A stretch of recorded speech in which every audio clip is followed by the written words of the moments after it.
Africa Content TV.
lẹ́ẹ̀kan sí gbogbo ojú tó ń wà ní àkókò ìkànnì ìdíje ìgbà ní ẹwà yìí ní Olúbàdàn sílẹ̀ Ìbàdàn tó wà ní agbègbè ìlú street náà wà níbi tí igbákejì ààrẹ nígbà kan rí Abubakar El-Rufai tí wàá ṣe àbẹ̀wò sí ọ̀dọ̀ Olúbàdàn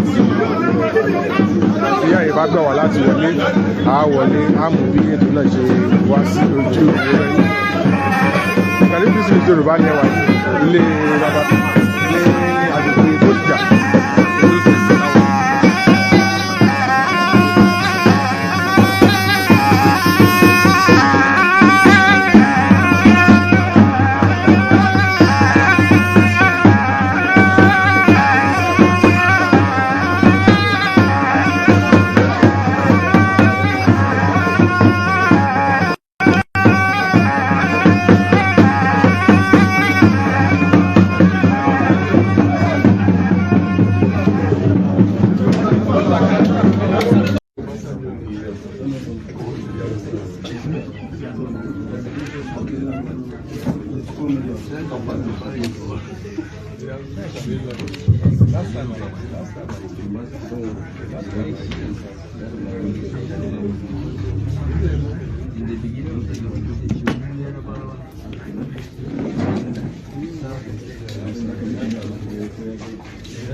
أعوذ بالله من الشيطان الرجيم بسم الله الرحمن الرحيم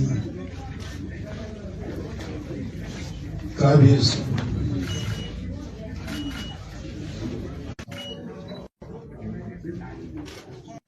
Virtually all members of the relationship of the other party.